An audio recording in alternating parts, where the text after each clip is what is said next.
नमस्कार दोस्तों, स्वागत है आप सभी का एक बार फिर से आपके अपने YouTube चैनल जीके फंडे पर। दोस्तों, आज का वीडियो बेहद ही खास होने वाला है। बता देता हूं कि आज का वीडियो सभी परीक्षाओं के लिहाज से बेहद बहुत ज़्यादा इम्पोर्टेंट है। मैंने अक्सर ये पाया है और कमेंट में व्हाट्सएप में स्टूडेंट्स मुझे मैसेज करते हैं कि सर हमारी इंग्लिश बहुत वीक है, इंग्लिश का कुछ कीजिए, इंग्लिश के बारे में हमें समझाइए, इंग्लिश ग्रामर समझाइए बिल्कुल सरल भाषा में। तो स्टूडेंट्स की डिमांड पर ये वीडियो मैं लेके आया हूँ। इस सीरीज़ में मैं कोशिश करूँगा आपको अंग्रेज़ी ग्रामर यानी इंग्लिश ग्रामर का पूरा विस्तार से सारी चीज़ें मैं समझाऊँ। आज ये पहला वीडियो है इस सीरीज़ का और आज मैं आपको समझाऊँगा सिंटैक्स के बारे में। देखिए, अंग्रेजी जो भाषा है ना, इंग्लिश ग्रामर, ये हर पेपर में आती है। चाहे आप राजस्थान गवर्नमेंट का एग्ज़ाम दे रहे हों, चाहे आप एलडीसी का एग्ज़ाम दे रहे हों, पुलिस कांस्टेबल का एग्ज़ाम दे रहे हों, कोई सा भी exam, second grade, first grade, RPSC, RAS और आपका रिट हो, महिला पर्यवेक्षक हो, कुछ भी उठा लो आप, इंग्लिश हर एग्ज़ाम में आती ही है, बहुत इम्पोर्टेंट रोल अदा करती है और बहुत इजीली आप इस वीडियो को देखकर अपने नंबर पक्के कर सकते हैं। ठीक है, ये इस बात की गारंटी देता हूँ, जिस बंदे ने इस सीरीज़ को पूरा देख लिया ना भाई साहब, ये वीडियो जिसने देख लिया उसका ज़िंदगी भर इन टॉपिक से, इंग्लिश के जो टॉपिक मैं करवाऊँगा, इन टॉपिक से पूरी ज़िंदगी में कभी भी क्वेश्चन गलत नहीं होगा। इतनी आसान तरीके से मैं आपको करवाने जा रहा हूँ। ठीक है, तो चैनल पर यदि नए हैं और आप किसी भी परीक्षा की तैयारी कर रहे हैं, राजस्थान की, हरियाणा की, सेंट्रल गवर्नमेंट की, तो आप हमारे चैनल को सब्सक्राइब कर लीजिए। डेफिनेटली आपको कुछ ना कुछ सीखने को मिलेगा। सब्सक्राइब के साथ साथ घंटी के निशान को ऑल पे सेट कर लीजिए ताकि आने वाले वीडियोस की जानकारी आपको नोटिस के माध्यम से सबसे पहले मिल सके। और देखिए, अंग्रेजी भाषा जो है मैं बता चुका हूँ, एसएससी एग्जाम्स में भी आती है। सीजीएल हो गया, सीएचएसएल हो गया, एमटीएस हो गया, आपके जितने भी एग्ज़ाम कंडक्ट होते हैं, कोई भी स्टेट होने दो, सेंट्रल गवर्नमेंट का एग्ज़ाम होने दो, सब में इंग्लिश आती है। तो आपको ये सीखना बेहद ज़रूरी है और इंग्लिश आपकी पर्सनैलिटी में भी चार चांद लगा सकती है। अगर आप इंग्लिश में माहिर हैं तो आप अपनी पर्सनैलिटी को भी निखार सकते हैं। ये आजकल के युग की डिमांड भी है। ओके, तो चलिए सीखना शुरू करते हैं। सबसे पहले सिंटैक्स। आखिर ये सिंटैक्स किस बला का नाम है, होता क्या है भाई सिंटैक्स? तो देखिए, सिंटैक्स क्या होता है, मैं आपको अगर आसान शब्दों में बताऊं, बिल्कुल लेमैन्स लैंग्वेज में, तो आप इतना सा जान लीजिए, दुनिया की कोई भी भाषा होने दो, इंग्लिश हो, संस्कृत हो, हिंदी हो, पंजाबी हो, गुजराती हो, उसको लिखने के लिए उसके अपने कुछ नियम कायदे कानून होते हैं। वो जो नियम कायदे कानून होते हैं व्याकरण के, ग्रामर के, उस भाषा को लिखने का, तो वो नियम कायदे कानून ही सिंटैक्स कहलाते हैं। ध्यान रहेगा, बिल्कुल सिंपल। ओके, अब देखिए, दूसरा मैं बताना चाहूँगा आपको कि अंग्रेजी भाषा में सब्जेक्ट वर्ब एग्रीमेंट ये क्या होता है। तो सब्जेक्ट वर्ब एग्रीमेंट क्या होता है, सबसे पहले तो आपको पता होना चाहिए सब्जेक्ट क्या होता है, वर्ब क्या होता है और एग्रीमेंट क्या होता है। एग्रीमेंट तो आप जानते ही होंगे, जर्नल लाइफ में, डे टू डे लाइफ में भी हम बहुत सारे एग्रीमेंट करते हैं, जैसे रेंट एग्रीमेंट हो गया। ठीक है, ये करारनामा होता है, एक तरह का कॉन्ट्रैक्ट होता है, शर्तें इसमें लिखी जाती हैं कि ये नियम कायदे कानून होंगे, ये शर्तें होंगी, इस शर्तों पर मैं मकान किराए पे दे रहा हूँ, वो रेंट एग्रीमेंट हो गया। इसी तरीके से सब्जेक्ट और वर्ब का भी आपस में एग्रीमेंट होता है, कॉन्ट्रैक्ट होता है कि इस तरीके से हम आपस में एक दूसरे के साथ प्रयोग करेंगे, प्रयुक्त होंगे एक दूसरे के साथ, और वही एग्रीमेंट जो है, वही नियम कायदे कानून सब्जेक्ट और वर्ब का एग्रीमेंट कहलाता है। अब बात रही सब्जेक्ट क्या होता है। देखिए, किसी चीज़ के बारे में आप बता रहे हैं किसी वाक्य में, इंग्लिश के किसी सेंटेंस में, सपोज करो आपने कहा Ram is eating, simple sentence है, राम इज ईटिंग यानी कि राम खाना खा रहा है। ठीक है, कंटिन्यूस टेंस है, ये भी पता चल गया। लेकिन यहाँ पे सब्जेक्ट क्या होगा, तो सब्जेक्ट होगा राम। राम क्या होगा, सब्जेक्ट। क्यों होगा sir subject Ram? Ram subject इसलिए होगा क्योंकि राम के बारे में बताया जा रहा है। जिस चीज के बारे में आप बता रहे हैं कुछ भी, कि फलाना खाना खा रहा है, सो रहा है, खेल रहा है, पढ़ रहा है, नाच रहा है, गा रहा है, कुछ भी कर रहा हो, जो भी चीज के बारे में आप बता रहे हैं कि राम ऐसा कर रहा है या श्याम ऐसा कर रहा है, सीता ऐसा कर रही है, गीता ऐसा कर रही, तो वो जो सब्जेक्ट है जिसके बारे में आप बता रहे हो कि कौन ऐसा कर रहा है, वो सब्जेक्ट कहलाता है, विषय कहलाता है उस सेंटेंस का। ठीक है, फिर बात करते हैं वर्ब की। ठीक है, वर्ब क्या होती है सर? वर्ब एक्चुअली में हिंदी में इसको क्रिया कहते हैं। जैसे कि आपने बोला राम इज ईटिंग, राम खाना खा रहा है, तो खाना खाना अपने आप में एक काम है, एक क्रिया है, तो ये वर्ब है। ईटिंग जो है वर्ब है। ठीक है, आईएनजी फॉर्म के साथ, ईट के साथ आईएनजी लगा दिया तो ईटिंग बन गया, और ये वर्ब की आईएनजी फॉर्म है। ठीक है, तो वर्ब क्या होगी? सिंपल ध्यान रखिए, वर्ब होगी जो एक्शन को बताए, किसी काम की समाप्ति को या किसी फीलिंग को, भावना को बताए। ठीक है, वो होगी आपकी वर्ब। अब बात करते हैं नाउन की। नाउन क्या होता है? नाउन भाई साहब संज्ञा होता है। किसी वस्तु, जगह, स्थान आदि के जो नाम होते हैं ये नाउन कहलाते हैं, संज्ञा कहलाते हैं। जैसे राम, श्याम, ठीक है, ट्री, बुक, ये सब नाउन है, यानी कि संज्ञा है। इनसे किसी वस्तु की, स्थान की या किसी व्यक्ति की पहचान होती है, वो नाउन है। ठीक है, वर्ब क्या है? क्रिया है। क्रिया क्या होती है? वर्ब क्या होती है? जो किसी एक्शन को बताए, किसी काम की समापन को बताती हो, काम के होने का आभास करवाती हो, वो क्रिया है, वर्ब है। सब्जेक्ट जिस चीज के बारे में आप बता रहे हैं वाक्य में, सेंटेंस में, वो सब्जेक्ट कहलाता है। इतनी चीजें मेरे हिसाब से क्लियर होंगी। सिंटैक्स मैंने बता ही दिया। सिंटैक्स किसी भी भाषा को लिखने के जो नियम, कायदे, कानून होते हैं उस लिपि के, वो उस भाषा के सिंटैक्स कहलाते हैं। चलिए अब सब्जेक्ट वर्ब एग्रीमेंट की बात करते हैं। कोई भी सेंटेंस में अगर सब्जेक्ट जो है उसका हमें दो चीजें देखनी होती हैं। एक तो सब्जेक्ट का नंबर, ठीक है, और दूसरा सब्जेक्ट का पर्सन। ठीक है, उसी के अनुसार हमें वर्ब का प्रयोग करना होता है उस सेंटेंस में। ठीक है, और यही चीज क्या कहलाती है? सब्जेक्ट वर्ब एग्रीमेंट, यानी कि सब्जेक्ट के नंबर और पर्सन के हिसाब से वर्ब का प्रयोग करना ही सब्जेक्ट वर्ब एग्रीमेंट कहलाता है। ये चीज क्लियर है। यदि सब्जेक्ट सिंगुलर हो तो वर्ब आपकी सिंगुलर होगी। ठीक है, सब्जेक्ट अगर सिंगुलर है तो वर्ब आप सिंगुलर यूज करेंगे। सब्जेक्ट अगर प्लूरल है तो वर्ब आप प्लूरल प्रयुक्त करेंगे, प्लूरल वर्ब का उपयोग करेंगे आप सेंटेंस के अंदर।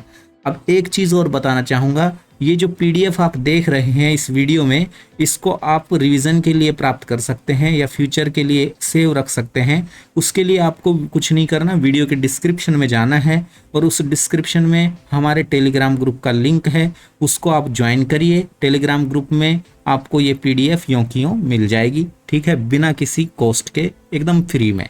ठीक है, तो ज्वाइन करिएगा टेलीग्राम ग्रुप को, और भी बहुत सारी इन्फॉर्मेशन हमारी टेलीग्राम ग्रुप के माध्यम से आपको मिलती रहती है। दूसरी बात ये बताऊंगा, ये जो सीरीज हमने स्टार्ट की है ना इंग्लिश ग्रामर की, इसको पूरा वॉच करने के लिए आप हमारे चैनल पर एक प्लेलिस्ट है इंग्लिश ग्रामर नाम से, वहां पे जाके सभी वीडियोस देख सकते हैं। फिलहाल तो ये पहला वीडियो है, इसके बाद दनादन वीडियो आने वाले हैं, पूरा ग्रामर कंप्लीट करवाने की कोशिश मेरी रहेगी। चलिए देखते हैं कि वर्ब का सही रूप में प्रयोग करने के लिए आपको पता होना चाहिए कि वर्ब की सिंगुलर फॉर्म कौन सी है और प्लूरल फॉर्म कौन सी है, और साथ के साथ सब्जेक्ट का भी ज्ञान होना चाहिए कि सब्जेक्ट सिंगुलर है या सब्जेक्ट प्लूरल है। जब आप ये पहचान करने में माहिर हो जाएंगे तो आपको कोई भी गलती पकड़ने में आसानी होगी। परीक्षा में जो गलत सेंटेंस देते हैं और आपसे पूछते हैं कहाँ पे गलती है, इजीली आप पकड़ लेंगे। ठीक है, तो आपको क्या क्या पहचानना जरूरी है कि आपको सब्जेक्ट का फॉर्म, यानी कि सब्जेक्ट सिंगुलर है कि प्लूरल है, वो पहचान में आना चाहिए। और प्लूरल वर्ब भी, अगर देखो सब्जेक्ट सिंगुलर हुआ ना तो सिंगुलर वर्ब यूज करोगे उसके साथ, सब्जेक्ट अगर प्लूरल हुआ तो उसके साथ प्लूरल वर्ब का प्रयोग होगा। देखिए आगे बढ़ते हैं। सिंगुलर सब्जेक्ट के अगर मैं उदाहरण दूं तो आपके सिंगुलर सब्जेक्ट कौन कौन से हो गए? आई, यू। अब ये जो यू है ना, ये सिंगुलर भी सब्जेक्ट में आता है और प्लूरल में भी आता है, ये दोनों होता है, सिंगुलर और प्लूरल। ठीक है, ये आपको सेंटेंस के भाव से पता लगेगा कि यहाँ पे ये सिंगुलर रूप में यूज हुआ है या प्लूरल रूप में यूज हो रहा है। तो सिंगुलर सब्जेक्ट बता रहा था मैं आपको, यहाँ पे सिंगुलर सब्जेक्ट कौन से होंगे, आई होगा, यू होगा, he, she, it, Ram, Sita, the boy, the girl, ये सभी सिंगुलर सब्जेक्ट के उदाहरण हैं। ओके ओके, चलिए अब आगे बढ़ते हैं और आगे मैं बताऊंगा आपको सिंगुलर वर्ब्स के बारे में। तो सिंगुलर वर्ब्स कौन सी होती हैं, जैसे am, is, was, has, does, writes, okay, drinks, reads, देखो एस लगा हुआ है फिर भी सिंगुलर है, ये ध्यान देने लायक बात है भाई, ठीक है। तो अब बताऊंगा आपको प्लूरल सब्जेक्ट। देखिए प्लूरल सब्जेक्ट में यू तो आएगा, यू दोनों जगह आता है, ध्यान दीजिएगा, और इसके साथ क्या आएगा, we, they, Ram and Shyam, दो जनों का नाम एक साथ हो गया एंड जुड़ के, ठीक है, गीता एंड रीता, ये सभी, द बॉयज और द गर्ल्स, ये सब उदाहरण हैं आपके प्लूरल सब्जेक्ट के। और प्लूरल वर्ब के उदाहरण हैं are, were, have, do, write, drink, read. देखिए यहाँ राइट से एस हट गया, राइट से ऊपर राइट्स था सिंगुलर में, लेकिन प्लूरल में एस हट गया, ड्रिंक में एस हट गया, रीड में एस हट गया, तो ये प्लूरल हो गई, एस हट गया फिर भी प्लूरल हो गई, ध्यान रखिएगा, ये वर्ब के केस में ऐसा होता है। आगे चलिए, देखिए अब हम लोग इस चीज का कंफ्यूजन दूर करते हैं कि वर्ब के जो आपको कंफ्यूजन होते हैं ना, वर्ब के कंफ्यूजन, इसको दूर करने की कोशिश करते हैं। देखिए कोई चीज अगर नाउन है, नाउन क्या होती है, मैंने बताया संज्ञा होती है, किसी वस्तु, स्थान या व्यक्ति का नाम आदि नाउन में आते हैं। नाउन के साथ अगर आप एस जोड़ दें या फिर ई एस जोड़ दें या फिर आई ई एस, तीनों में से कुछ भी एक जोड़ दें, तो नाउन क्या होगा, प्लूरल बन जाएगा। नाउन की बात कर रहा हूं, लेकिन वहीं ये काम आप वर्ब के साथ कर दें, वर्ब के साथ अगर आप एस जोड़ दें, ई एस जोड़ दें, आई ई एस जोड़ दें, तो वो नाउन सिंगुलर बन जाता है, उल्टा काम है, ध्यान दीजिएगा। अब कुछ रूल आपको याद रखने हैं आपकी सुविधा के लिए, आपकी आसानी के लिए। पहला रूल ये है, यदि किसी सेंटेंस का सब्जेक्ट एक सिंगुलर नाउन हो, यदि किसी सेंटेंस में सब्जेक्ट जो है वो सिंगुलर नाउन हो, तो उसके साथ सिंगुलर वर्ब का ही प्रयोग होता है। फॉर एग्जाम्पल उदाहरण देखिए, मोहन, मोहन क्या है, सिंगुलर नाउन है ना, मोहन, तो देखिए इसके साथ वॉज का प्रयोग होगा, Mohan was always late. Mohan यहाँ पे सिंगुलर नाउन है और वाज यहाँ पे सिंगुलर वर्ब है, यानी कि सेंटेंस में सिंगुलर नाउन मोहन जो है ये सब्जेक्ट है, तो हम इस सेंटेंस में सिंगुलर वर्ब का प्रयोग करेंगे। ये सेंटेंस बिल्कुल ही करेक्ट है। ओके, आगे बढ़ते हैं, दूसरा सेंटेंस देखिए, मोहन वर ऑलवेज लेट। अब ये सेंटेंस गलत है। अब आप पूछेंगे सर गलत क्यों है, देखिए गलत इसलिए है क्योंकि इस सेंटेंस में सब्जेक्ट कौन है, मोहन, और मोहन जो है ये एक सिंगुलर नाउन है, तो सिंगुलर नाउन है तो आपने वर क्यों लगाया, वर तो प्लूरल वर्ब हो गया ना, वर जो है ये प्लूरल वर्ब है, तो जब सब्जेक्ट सिंगुलर है तो वर्ब भी सिंगुलर होना चाहिए, ठीक है, वर नहीं आएगा, यहाँ पे वाज आएगा, तो ये सेंटेंस बिल्कुल सरासर गलत है, यहाँ पे वाज की वर की जगह वाज आएगा, यही गलती है इस सेंटेंस में। तो पहला नियम याद हो गया, यदि कोई भी सेंटेंस हो उसका सब्जेक्ट सिंगुलर है तो आप सिंगुलर वर्ब का यूज करेंगे, अगर कोई भी सेंटेंस में सब्जेक्ट प्लूरल है तो आप प्लूरल वर्ब का यूज करेंगे। दूसरा रूल देखिए, आई, आई का मतलब क्या होता है हिंदी में, आई मानी क्या होता है, मैं, तो आई जो है ना उसका प्रयोग सिंगुलर सब्जेक्ट के रूप में होता है हमेशा, लेकिन ध्यान दीजिएगा, लेकिन इसके साथ सिंगुलर और प्लूरल दोनों प्रकार के वर्ब काम में लिए जाते हैं।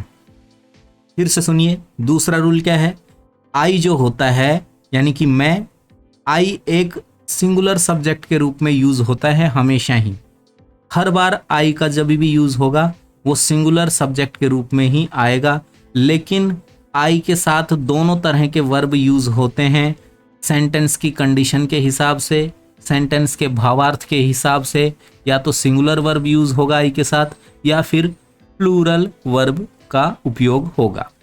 एग्जाम्पल में देखिए, पहला सेंटेंस देखिए, I am a student, okay, यहाँ पे आई क्या है, सिंगुलर सब्जेक्ट, एम क्या है, सिंगुलर वर्ब।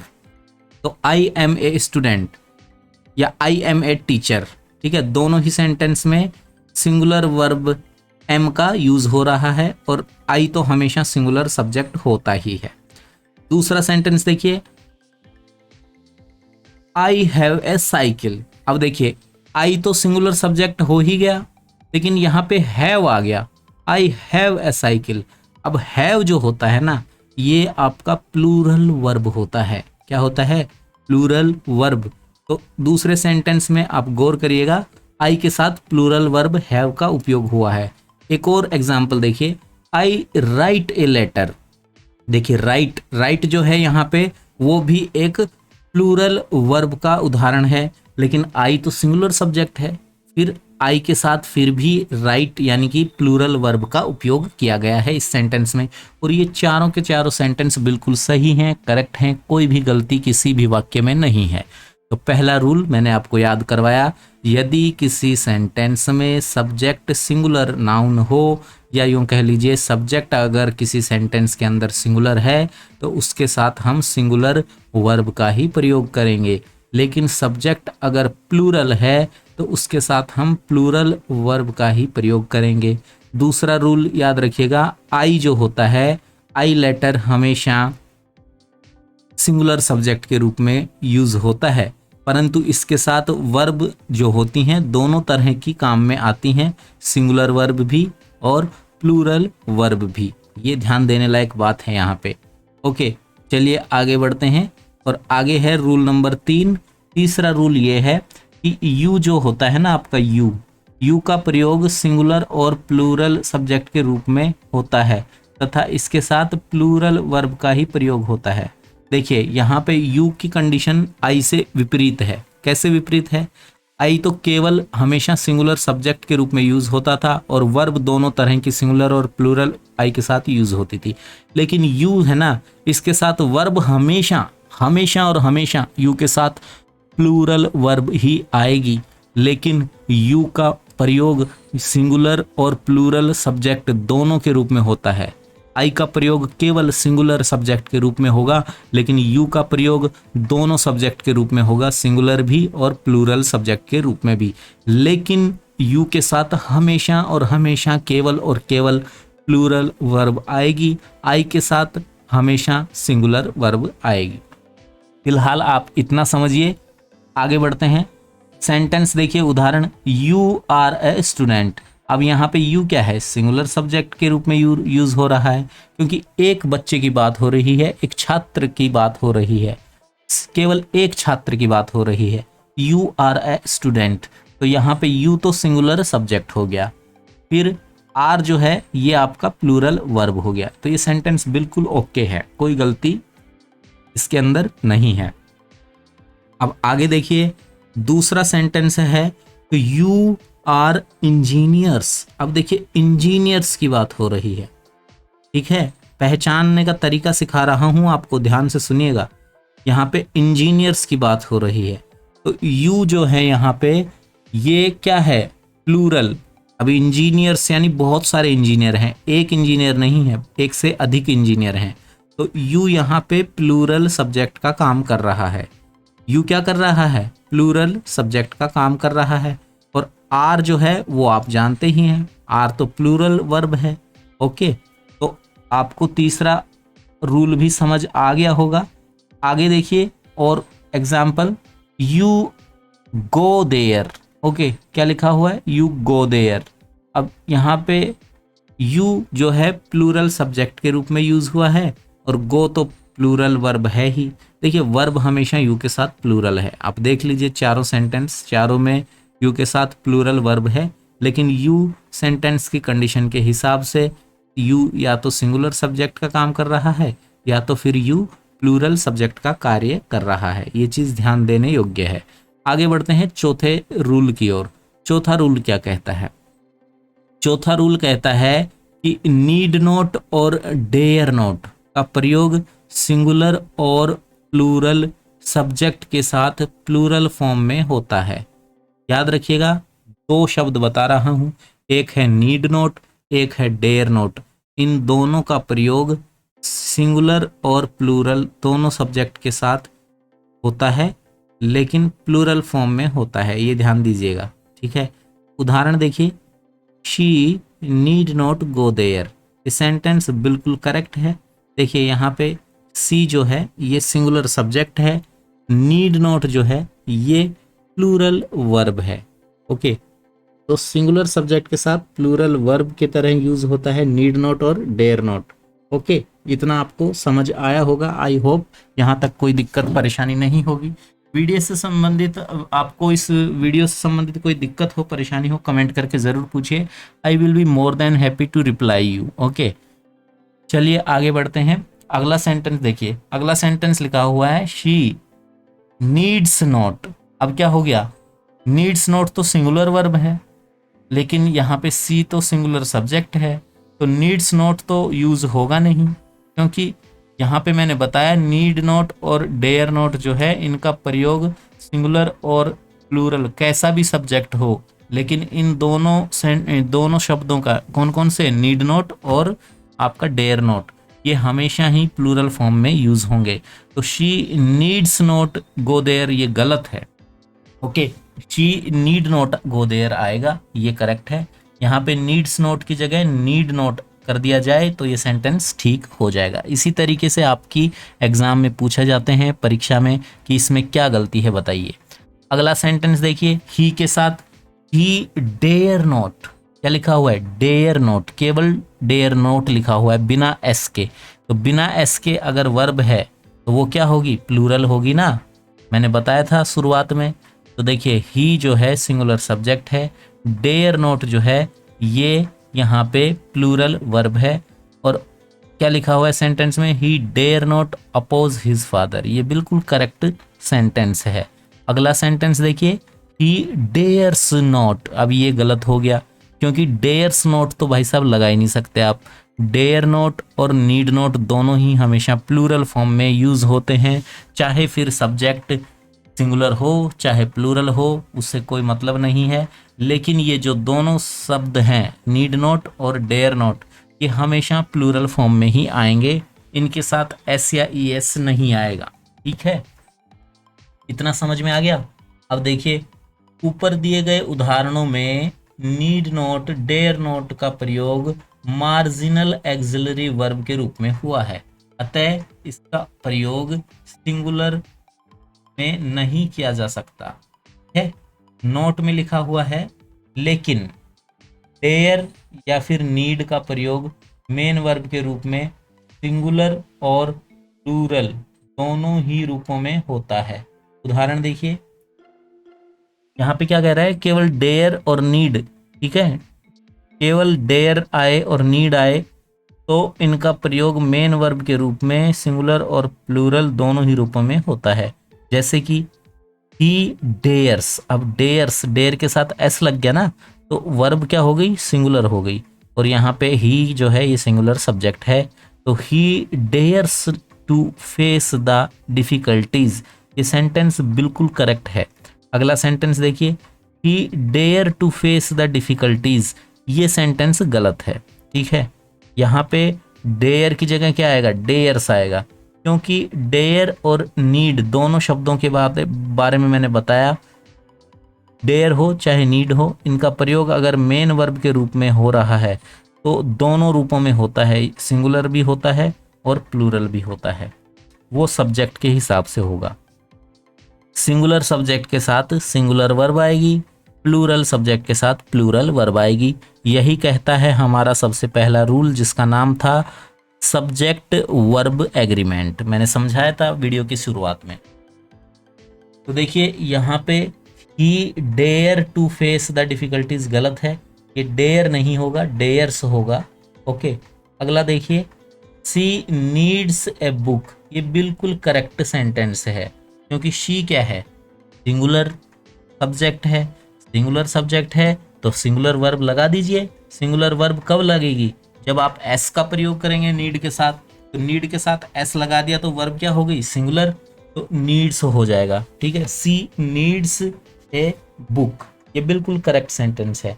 आगे देखिए, शी नीड ए बुक, ये सेंटेंस बिल्कुल गलत है। शी नीड ए बुक, दिखने में ये सेंटेंस आपको बिल्कुल करेक्ट लगता होगा, लेकिन सरासर गलत सेंटेंस है ये। सी नीड ए बुक, इसमें गलती क्या है? गलती मैं आपको बताता हूँ। देखिए यहाँ पे शी क्या है, ये एक सिंगुलर सब्जेक्ट है, तो वर्ब भी सिंगुलर होनी चाहिए थी, लेकिन नीड के साथ एस लगा देते तो सिंगुलर होती वर्ब, लेकिन इन्होंने तो ऐसा हटा दिया। ऐसा अगर हटा दिया, वर्ब के साथ ई एस या आई ई एस लगाने से वो क्या होती है? वो सिंगुलर होती है वर्ब, ठीक है। और नाउन के साथ एस ई एस या आई ई एस लगा दोगे तो वो प्लूरल हो जाती है। तो देखिए नीड जो वर्ब है इसके साथ एस था वो हटा दिया तो ये प्लूरल हो गई, ठीक है। और शी के साथ प्लूरल वर्ब लगा नहीं सकते क्योंकि सी अपने आप में एक सिंगुलर सब्जेक्ट है। आगे बढ़ते हैं। दे नीड बुक्स, अगला सेंटेंस देखिए, दे नीड बुक्स। अब यहाँ पे दे है, दे प्लूरल सब्जेक्ट है। अब नीड जो है ये आपकी प्लूरल वर्ब है, ठीक है। नीड प्लूरल वर्ब है क्योंकि इसके साथ एस नहीं है। तो दे नीड बुक ये बिल्कुल करेक्ट सेंटेंस है। बहुत सारे लोग यहाँ पे सोचेंगे सर नीड नहीं आएगा, नीड्स आएगा, दे नीड्स ए बुक, ये बिल्कुल गलत सेंटेंस है। अगला सेंटेंस देखिए, दे नीड्स बुक्स, ये गलत सेंटेंस है। दे नीड्स बुक ये बिल्कुल गलत सेंटेंस है क्योंकि दे प्लूरल सब्जेक्ट है, तो नीड के साथ एस आ नहीं सकता क्योंकि एस लगाने से वर्ब सिंगुलर हो जाती है। ध्यान दें, इन नेगेटिव सेंटेंस को देखिए, नीचे दिए गए हैं कुछ नेगेटिव सेंटेंस, इन पे ध्यान दीजिएगा। पहला सेंटेंस है, he does not dare to go out in the sun. अब देखिए ही क्या है? सिंगुलर सब्जेक्ट, ठीक है। और डज नॉट क्या है? डज नॉट क्या है भाई?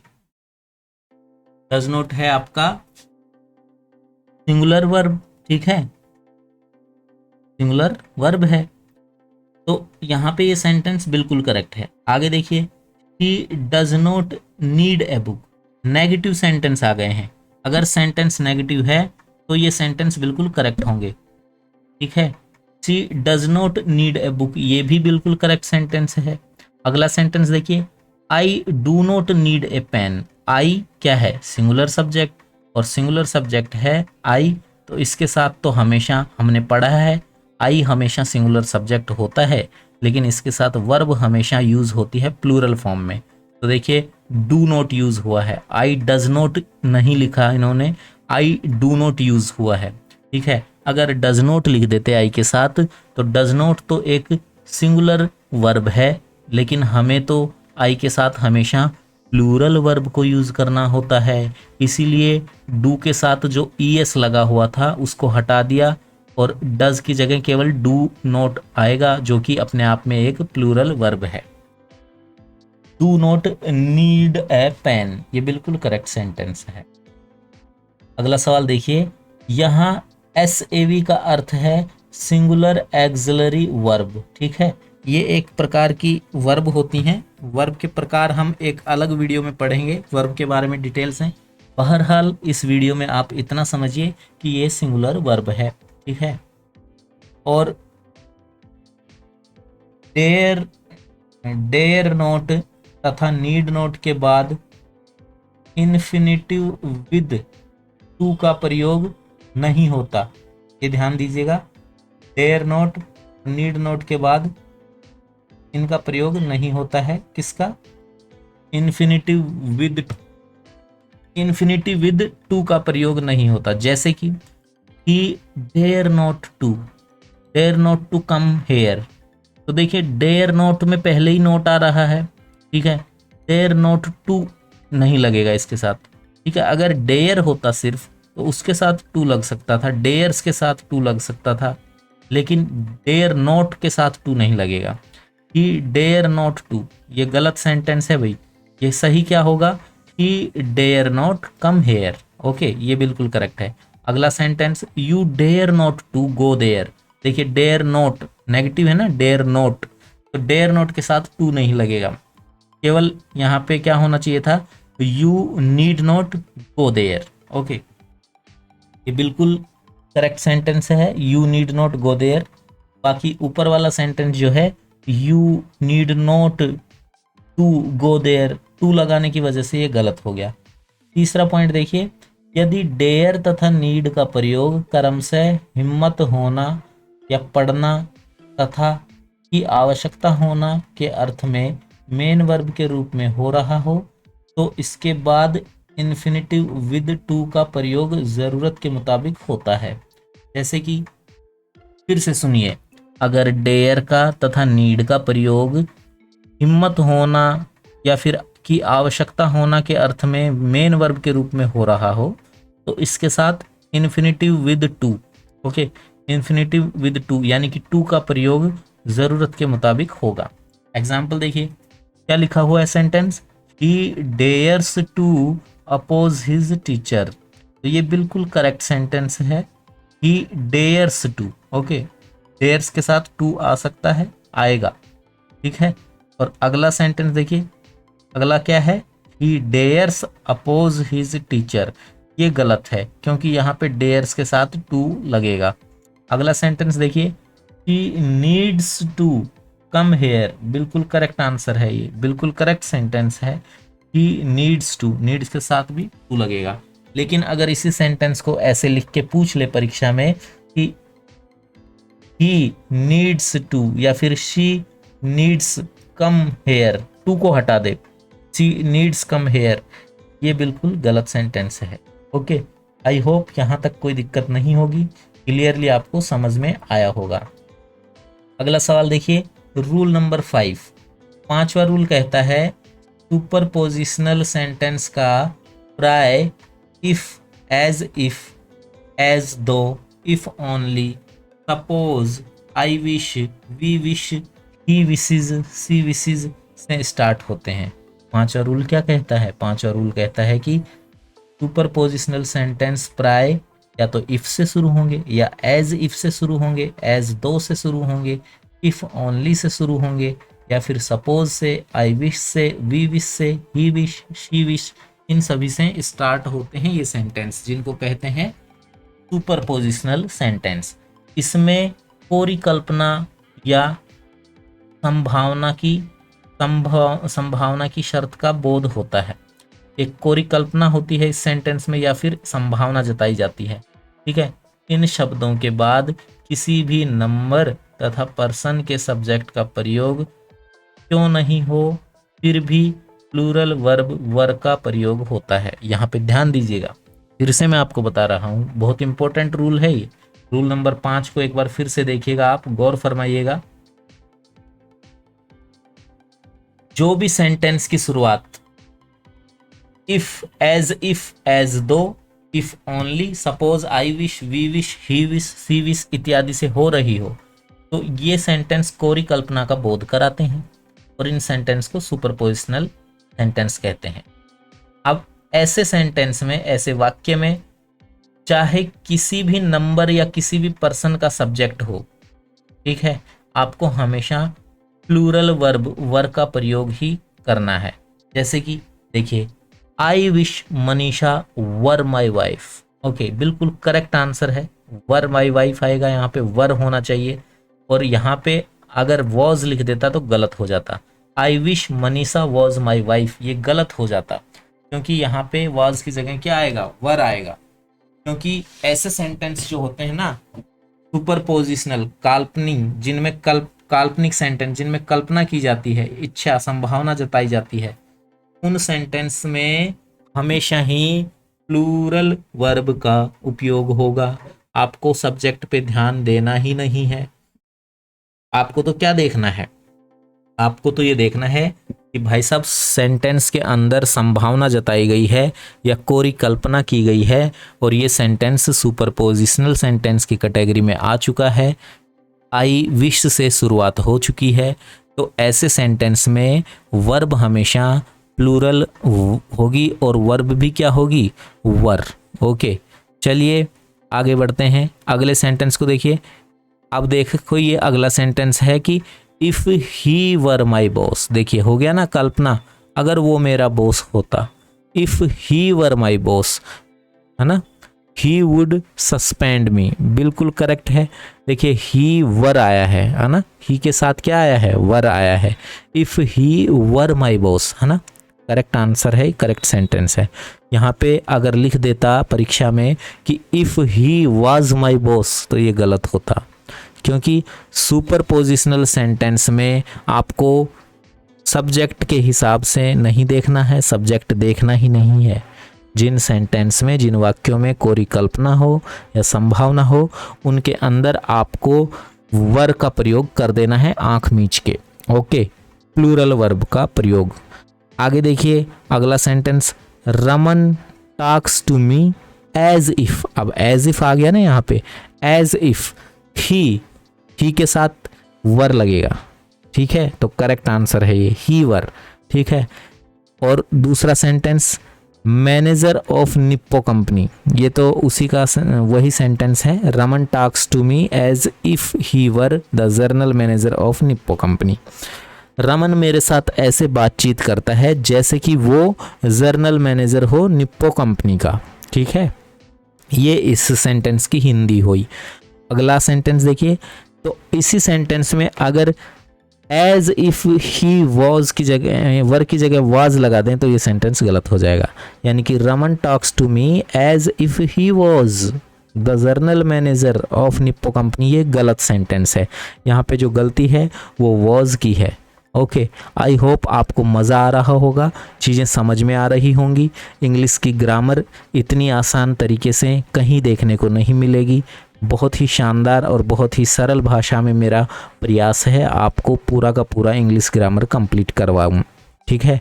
और आपसे मेरी हाथ जोड़ के यही विनती है, आप प्लीज़ इस वीडियो को लाइक कर दीजिए, दोस्तों में शेयर कर दीजिए, किसी भी टेलीग्राम ग्रुप में, व्हाट्सएप ग्रुप में, फेसबुक ग्रुप में, इंस्टाग्राम में हो आप तो वहाँ पे इस वीडियो को ज़रूर शेयर करिएगा।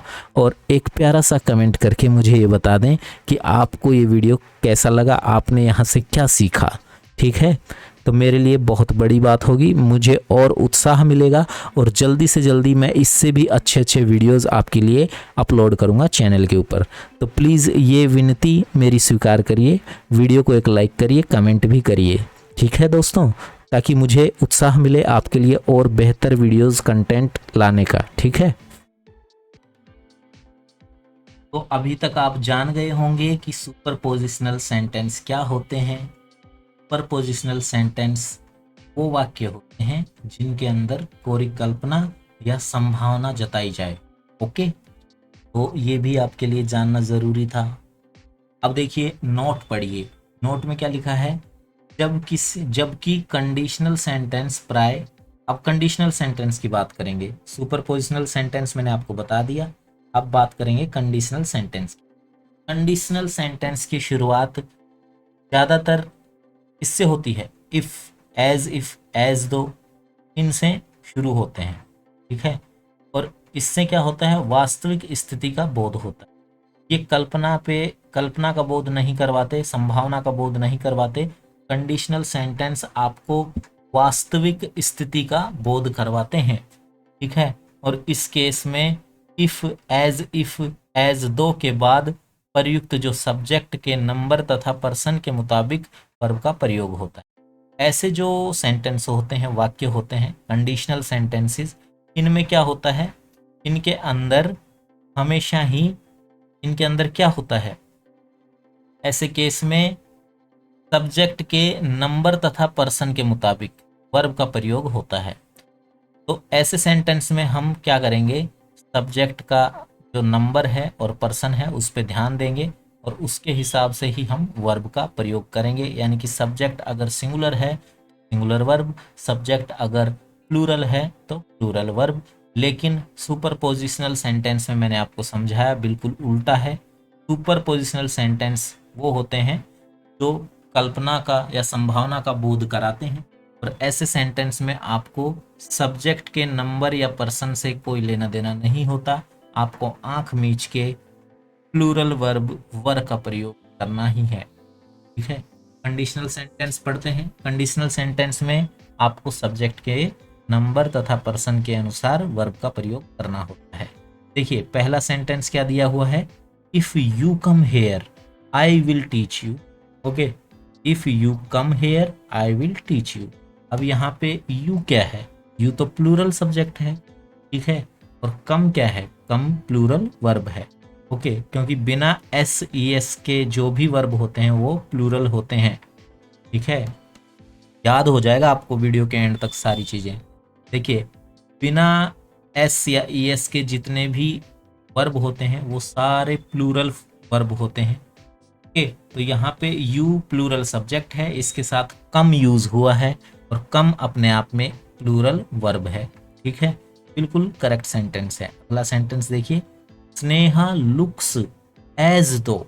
ओके, स्नेहा लुक्स एज दो सी हैज बीन वर्किंग, ये भी बिल्कुल करेक्ट सेंटेंस, ठीक है। सी यहाँ पे सिंगुलर सब्जेक्ट है, अगर सब्जेक्ट सिंगुलर है तो आपको वर्ब भी सिंगुलर यूज करना पड़ेगा। हैज बीन जो है ये सिंगुलर वर्ब है, और वर्किंग तो आप जानते ही, वर्किंग मतलब कार्य करना, तो यहाँ पे नाउन है आपका, ये नाउन तो स्नेहा है, ठीक है, संज्ञा, ठीक है, संज्ञा मैंने आपको बताई थी, और हैज़ बीन जो है ये आपका सिंगुलर वर्ब है, तो बिल्कुल करेक्ट है ये सेंटेंस भी। 6 नंबर रूल देखते हैं।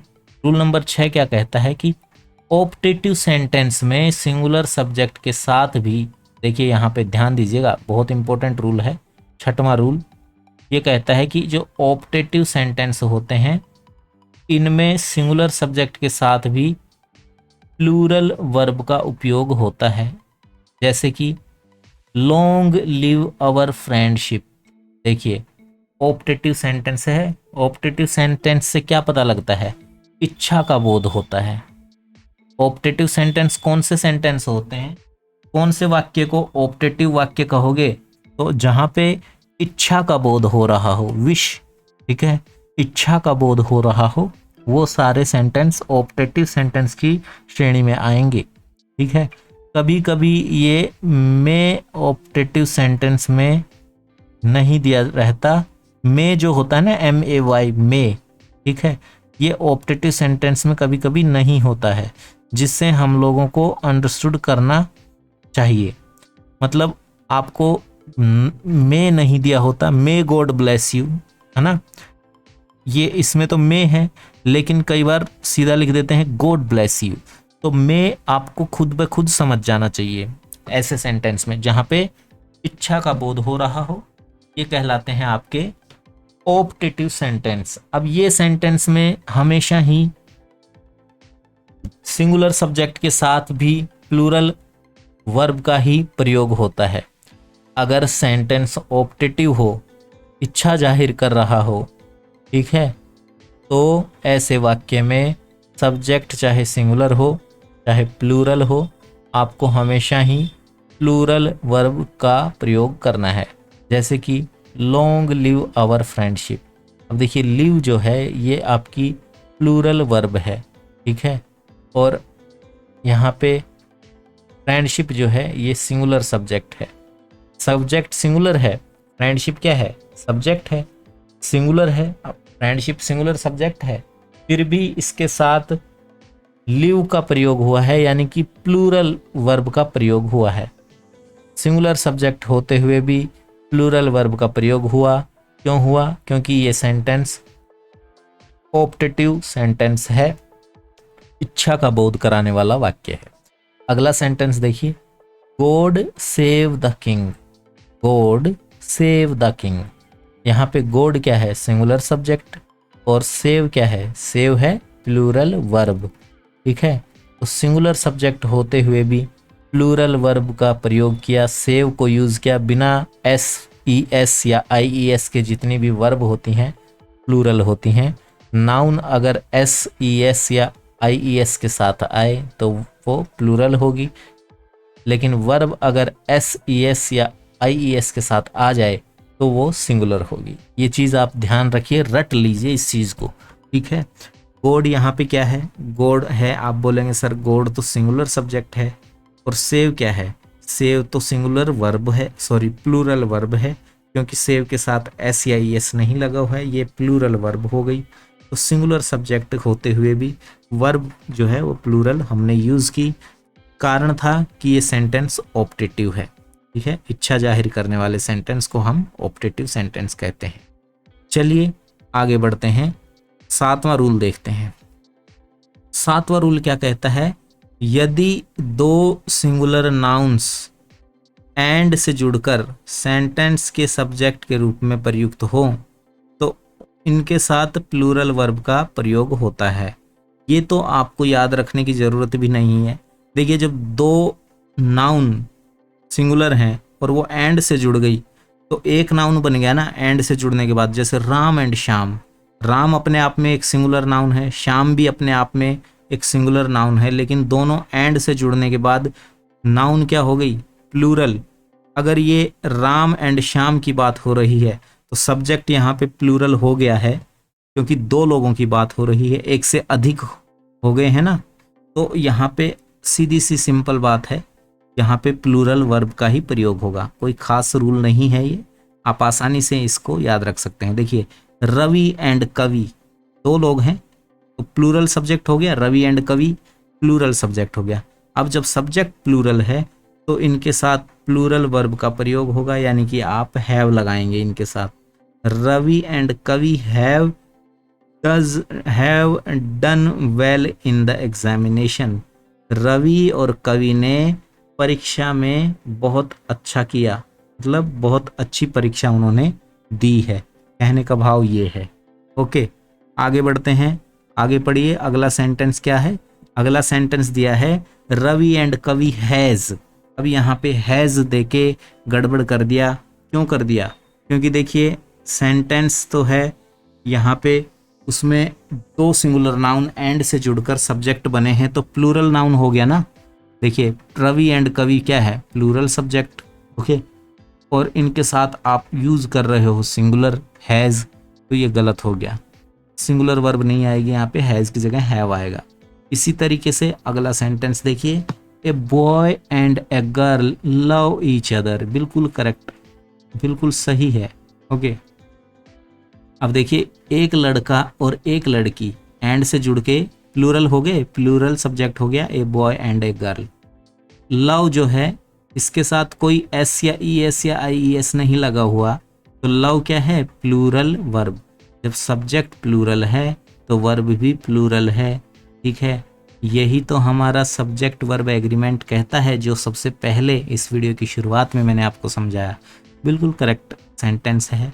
इसी सेंटेंस में अगर लव की जगह लव्स लिख देता, ठीक है, लव्स यानी कि एस लगा देता, तो ये जो वर्ब है ये सिंगुलर वर्ब हो जाती, और सिंगुलर वर्ब होते ही सेंटेंस गलत हो जाता, क्योंकि इस सेंटेंस के अंदर सब्जेक्ट सिंगुलर नहीं है। समझ रहे हो, सब्जेक्ट क्या है, प्लूरल है, इसीलिए प्लूरल वर्ब का ही यूज़ होगा। 8वां रूल देख लीजिए। 8वां रूल क्या कहता है, जैसे कि युग्म शब्द होते हैं ना, कुछ पेयर वर्ड्स जिनको कहते हैं युग्म शब्द, जैसे कि दाल रोटी, ठीक है, करी चावल, ठीक है, राइस एंड कड़ी, butter and bread, hammer and sickle, और स्लो एंड स्टडी, ठीक है। ये सब क्या है, ये युग्म शब्द हैं। ट्रूथ एंड ऑनेस्टी यानी कि सत्य और ईमानदारी, ठीक है। हॉर्स एंड कैरियज, ठीक है। ये सब क्या है, ये सब उदाहरण हैं आपके युग्म शब्दों के। Crown and glory, rise and fall, coming and going, screaming and shooting, age and experience, egg and bacon, ठीक है, eggs and bacon, ham and eggs, long and short, sum and substance.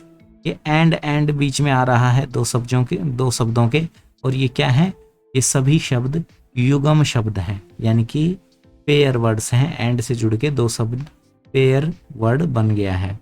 अब ऐसे जब शब्द का प्रयोग सेंटेंस के subject के रूप में हो रहा हो तो इसके साथ वस्तु या भाव का बोध होता है ना, और इसके साथ सिंगुलर वर्ब का प्रयोग होता है, यानी कि ये दोनों एक ही, दो तो हैं एंड से तो जुड़ रहे हैं। दिखने में आपको लगेगा दाल और रोटी, है ना, यानी कि दाल और रोटी दोनों अलग अलग चीज़ हो गई, दो बातों की बात कर रहा है। लेकिन यहाँ पे ये एक ही चीज़ होती है, दाल रोटी एक ही मानेंगे हम, कड़ी चावल एक ही चीज़ मानेंगे इसको, कड़ी और चावल अलग अलग नहीं मानेंगे। ठीक है, तो इसको हमेशा एक मानोगे आप, क्योंकि ये युग्म शब्द हैं और इनके साथ हमेशा सिंगुलर वर्ब का प्रयोग होता है। ठीक है, सिंगुलर वर्ब का प्रयोग होता है युग्म शब्दों के साथ। जैसे कि देख लीजिए, उदाहरण दे रखा है सेंटेंस में, ब्रेड एंड बटर। तो ब्रेड एंड बटर क्या हो गया, ये तो सिंगुलर सब्जेक्ट है, ब्रेड एंड बटर, तो यहाँ पे सिंगुलर वर्ब इज आएगी। ठीक है, bread and butter is my favourite breakfast, ये बिल्कुल सही सेंटेंस है। गलत कब होता, अगर कोई ऐसे लिख दे ब्रेड एंड बटर आर लगा देना, तब ये गलत हो जाता।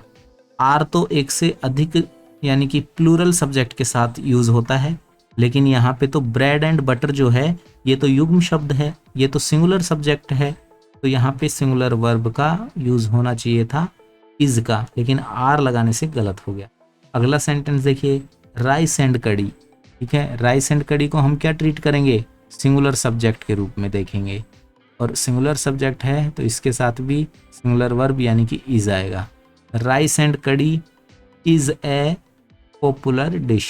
ठीक है, राइस एंड करी इज ए पॉपुलर डिश, तो यहाँ पे ये सेंटेंस बिल्कुल करेक्ट है, क्योंकि इज सिंगुलर वर्ब का यूज हुआ है। आगे देखिए, राइस एंड कड़ी आर ए पॉपुलर डिश, ये गलत है, आर नहीं होगा, क्योंकि राइस और करी जो है इसको हम एक ही ट्रीट करेंगे, एक ही चीज़ की, एक ही वस्तु की तरह इसके साथ व्यवहार करेंगे, क्योंकि ये युग्म शब्द हैं। युग्म शब्द मैंने आपको बता दिए हैं, और भी बहुत सारे होते हैं, आपको प्रैक्टिस के दौरान सब चीज़ें समझ में आने लगेंगी, जैसे कि bread and butter, rice and curry, hammer and sickle, तो slow and steady, truth and honesty, horse and carriage, crown and glory, rise and fall, coming and going, screaming and sweating, age and experience, eggs and bacon, eggs and ham, ये सब क्या है, ये सारे के सारे युग्म शब्द है। तो इन चीज़ों को ध्यान रखिएगा, काफ़ी इम्पोर्टेंट चीज़ें मैं आपको बता रहा हूँ, काफ़ी तसल्ली से मैं आपको सिखा रहा हूँ। ये चीज़ आपके लिए बहुत काम की है, आपको ज़िंदगी भर काम आएंगी।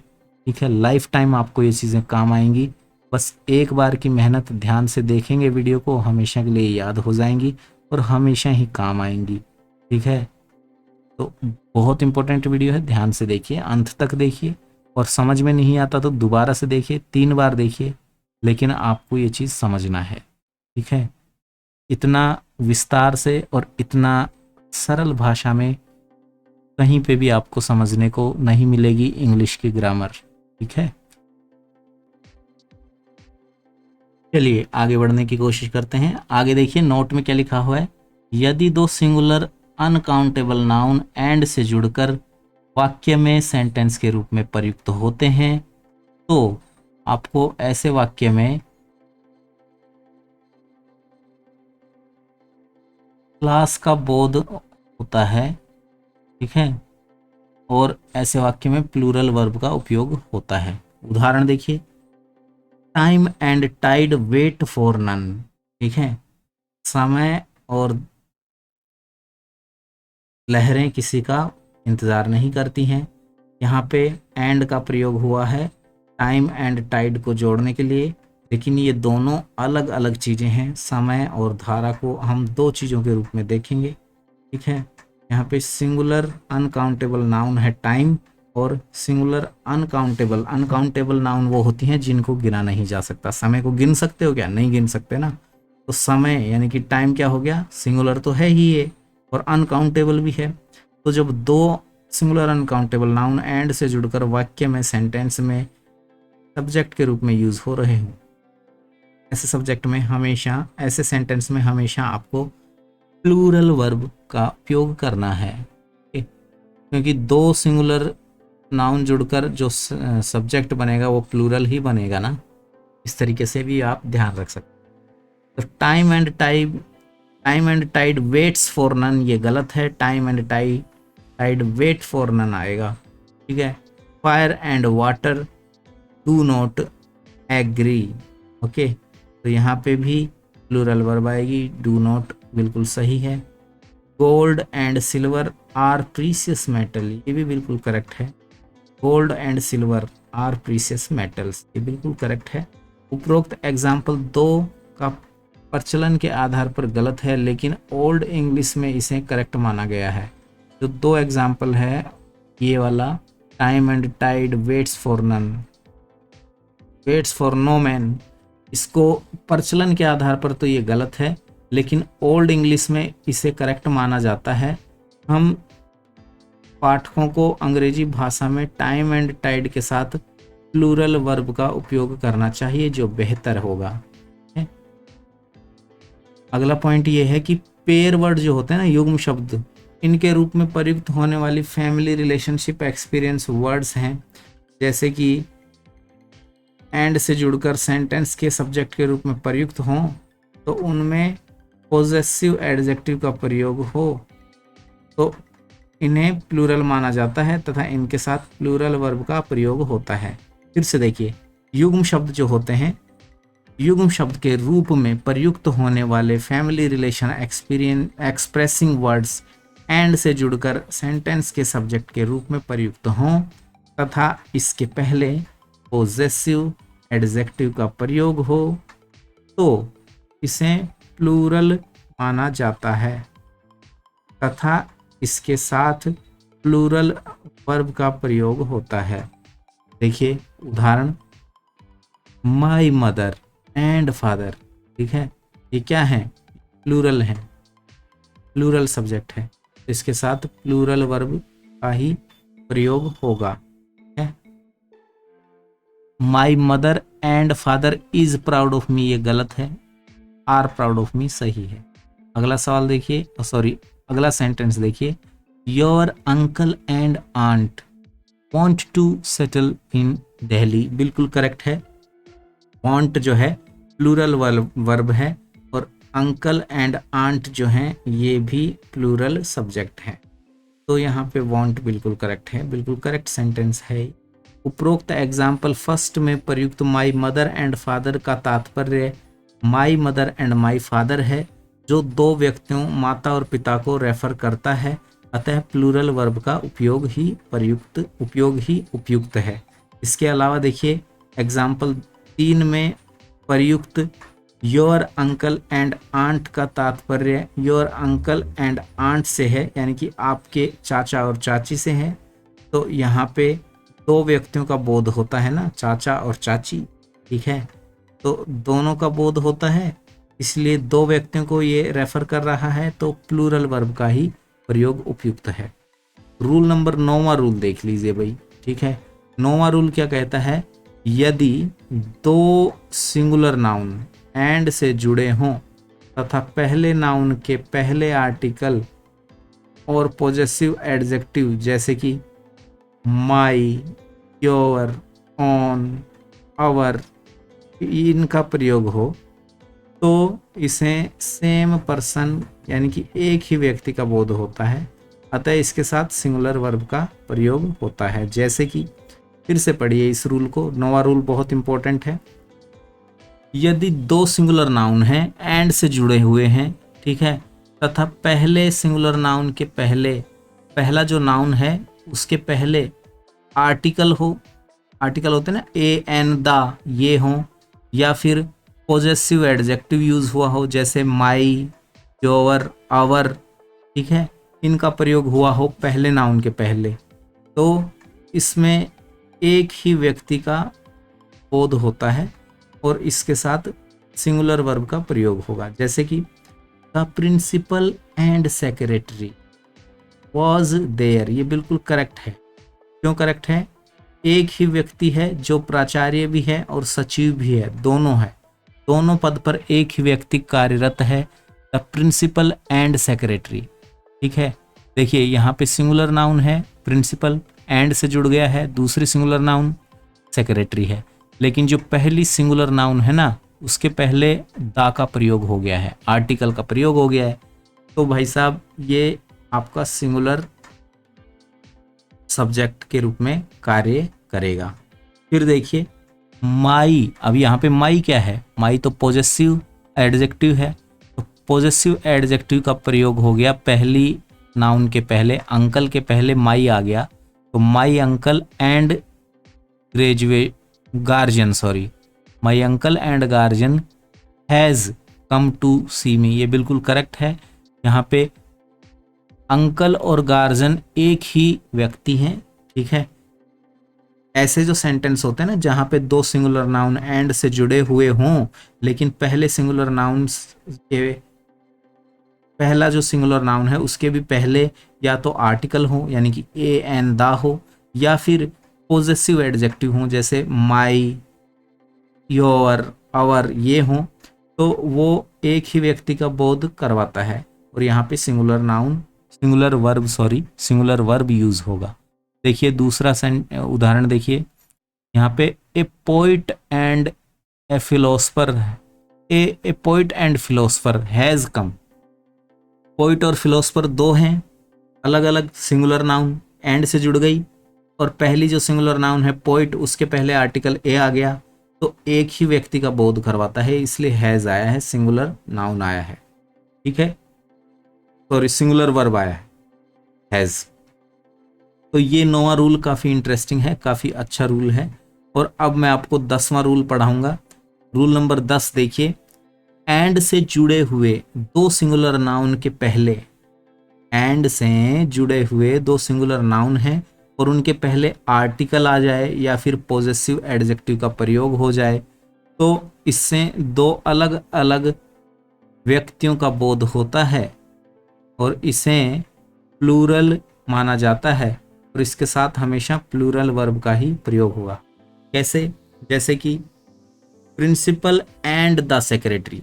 अब यहाँ पे देखिए, यहाँ पे प्रिंसिपल से पहले भी द आ गया, आर्टिकल आ गया, और सेक्रेटरी के पहले भी द आ गया, तो अब दोनों अलग अलग व्यक्ति हैं।